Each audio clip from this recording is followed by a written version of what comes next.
something. Sneakers and Cleats, the podcast. Right into the mic. Welcome back to the Sneakers and Cleats podcast. I didn't hear that. This is Monday, December 16th. This is episode 157. Don Harris and his sniffles and Chuck McGinnick. Smelling salts to get fired up. Chuck McGinnick joining me, Matt Roy. Mocos y vavas. Already off the rails, just started. Yes. What's up, guys? How was the weekend? Great. Fantastic. Fantastic. Did absolutely nothing. You worked yesterday. Yeah, well, Sunday's a long day, but Friday and Saturday, nice relaxing days. What about you, Chuck? Yep. And do anything Friday, Saturday? Yes.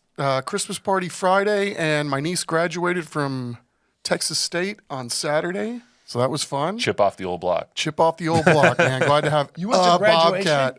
I did. You sat through an entire college graduation? Yeah, you know, they've done those. They do those pretty well. Are they now. speeding those up now? Yes. They're well orchestrated, well designed, good speakers, and then you get to watch a bunch of kids jump in the river afterwards. Oh, that's kinda cool. That's fun. My college graduation was so long. It was like an hour and a half of just sitting there.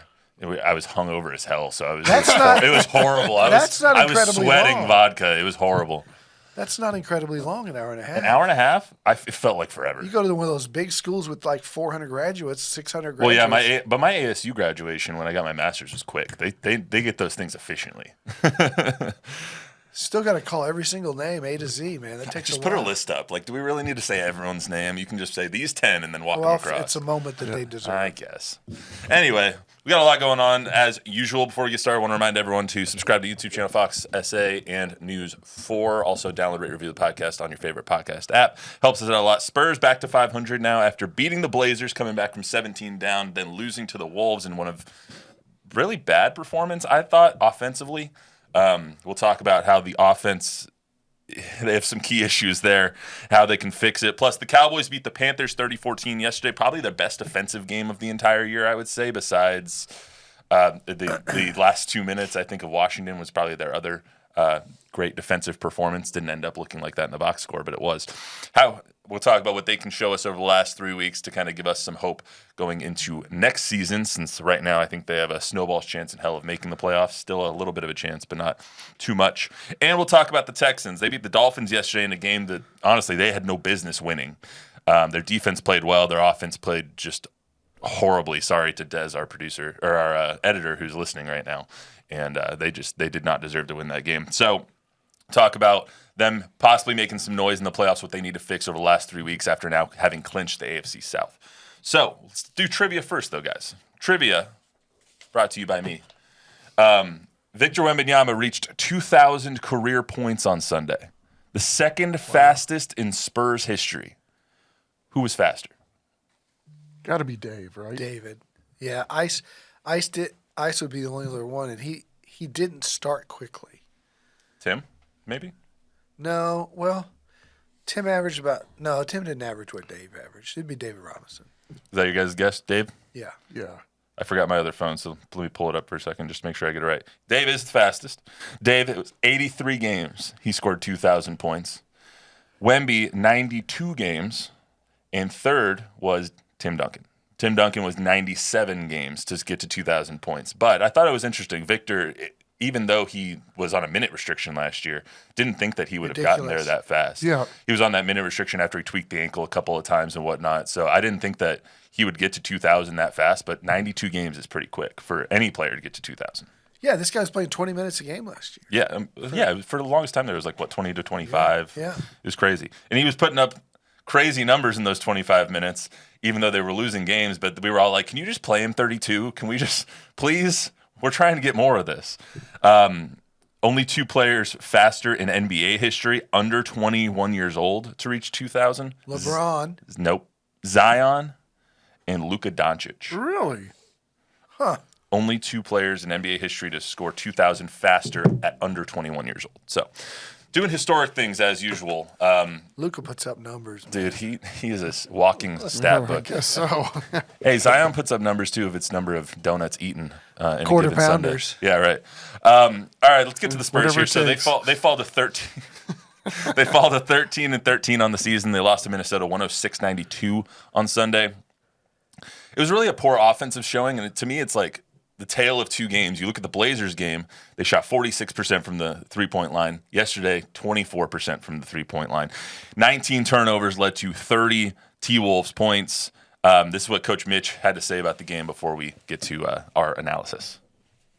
Just back to the basics, same stuff we've been working on. There's nothing that happened tonight that feels like the bottom's falling out or something that we know is not, for the most part, in our control. So we have a couple of days to get some work in and focus on the basics and the fundamentals.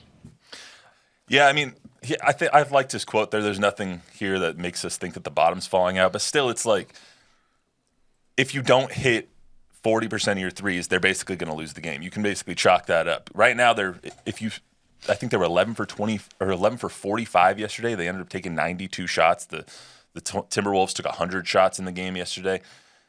Right now, the Spurs are shooting 22nd best from three-point range, but they're taking the 7th most three-point attempts per game. It's just not a recipe for consistent success. Yeah, this three-point thing is very interesting in the NBA because I'd like to see, like, what the if they're alone or if this is, just the way it is in the NBA. Like, well, three-point attempts are up all whatever across the league. team shoots the highest three-point percentage is going to win the game.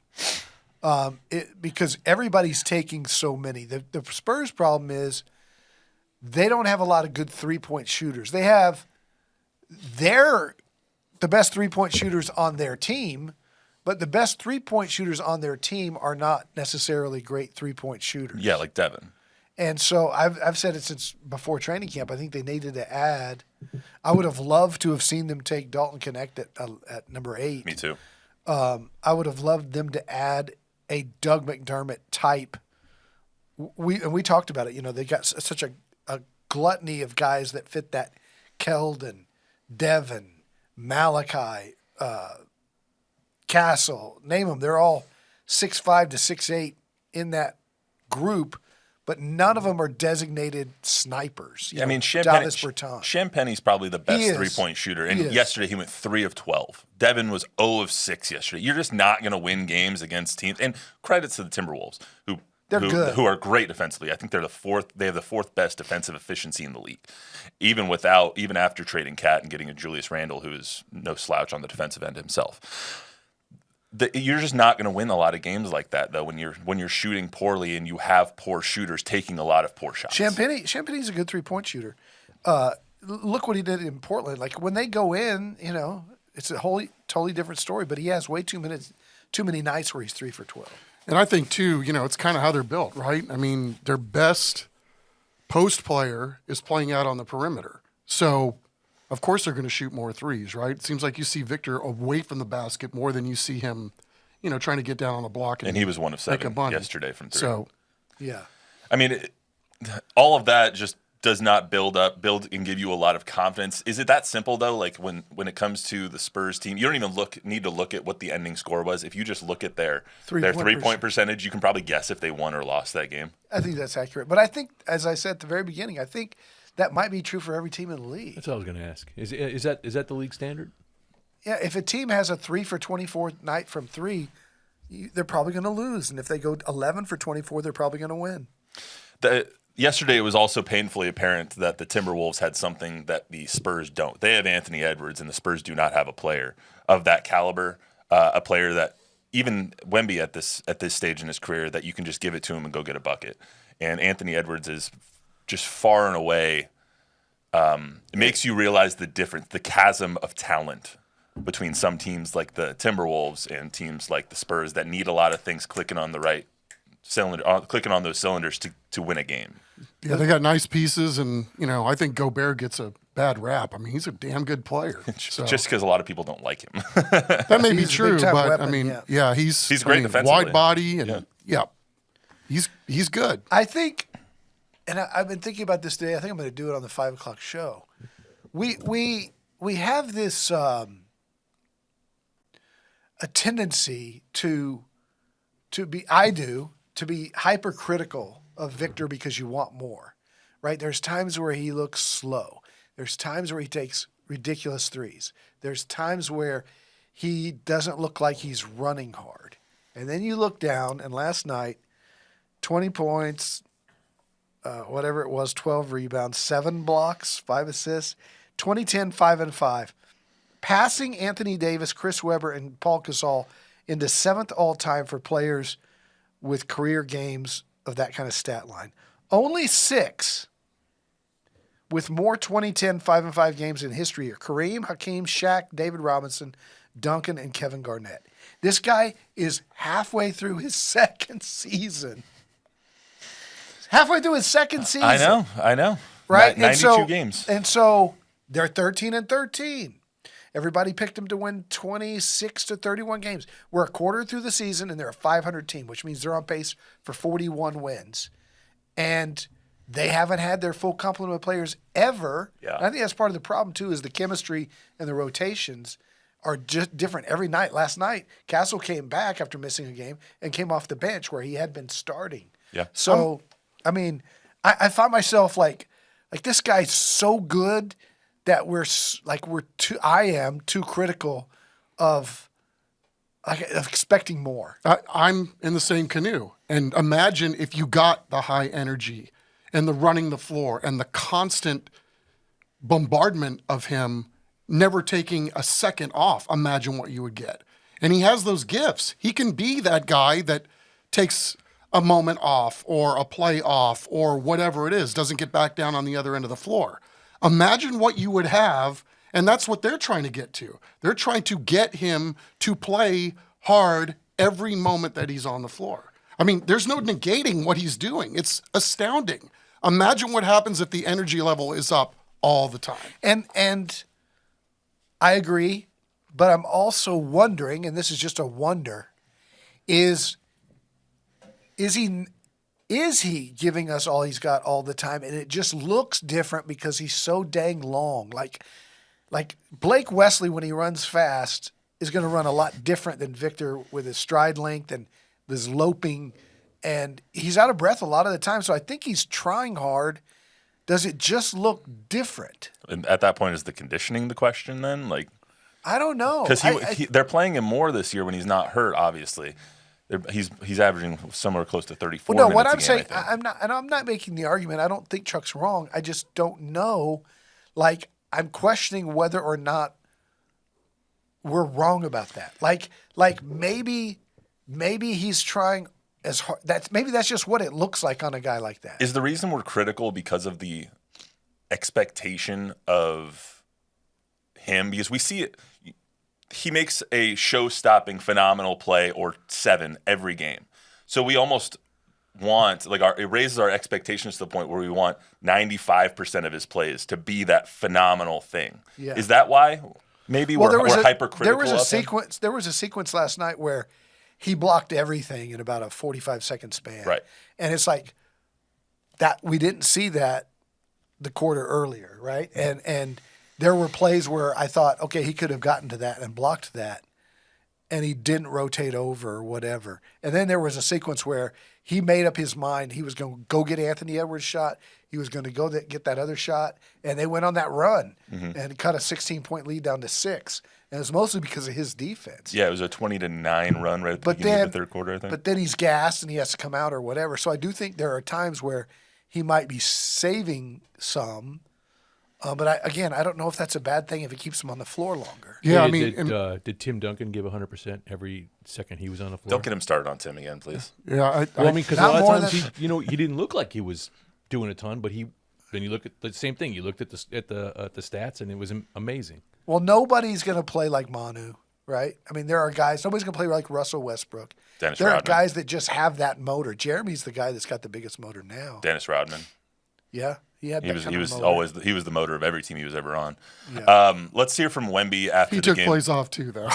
They all We did. saw He that. took games off. Yeah. Let's hear from Wemby. He was asked last night about where the team is right now at 13-13 compared to where the team was a year ago. So much different than last year. Now I feel like we're part of that, stacked West, and I think today there was 8 teams with 13 and 14 wins. So it's crazy, more than half the conference. So it's a pleasure, to be able to compete for these spots and to be, to ride alongside, those teams that have been big for a good amount of years. So it's a pleasure. Sometimes I forget that English is his second language, and then I hear stuff like that, and I'm like, let's go, let's pick it up. He's right. He's not wrong though. 8 teams have 13 wins right now. The Spurs right now are 11th in the West, but they're only a game and a half out of 5th.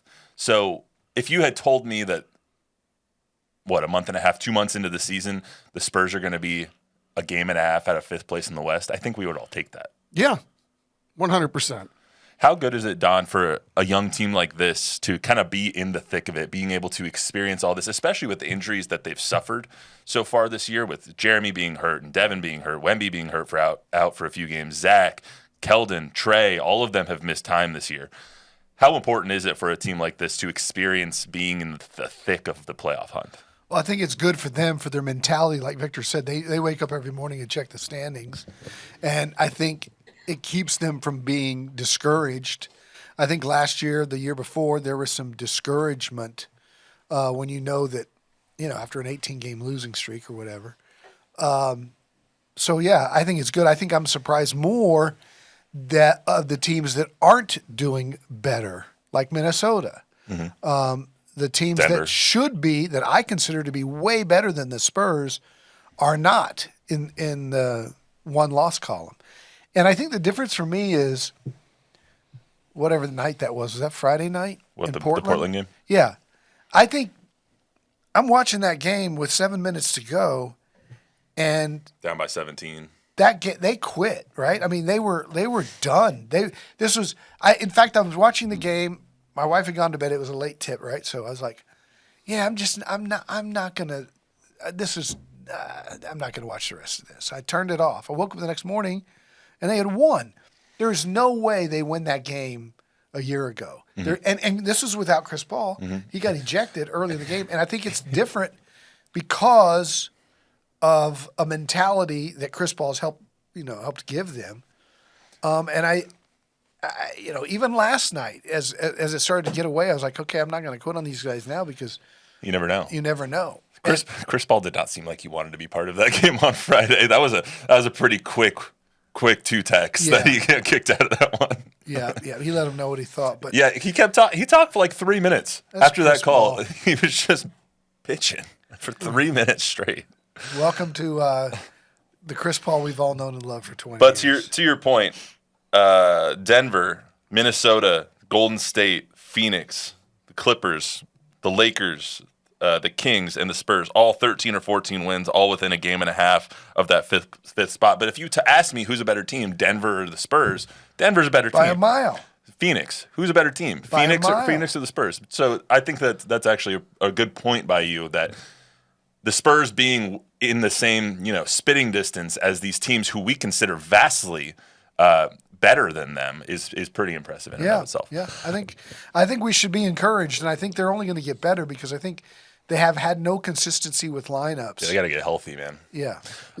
Anybody? Yeah, we got a few roster recommendations for the comments. I'm just going to give you. We have 3 comments on it here.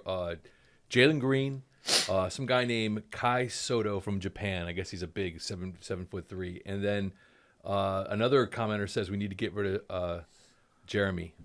Your thoughts? Jeremy's been playing really good. There's been nights where he's their best player. Jeremy's turned. I think if you asked me which Spur has changed my opinion of them the most this season, I think it would be Jeremy. I would agree with that. Like he's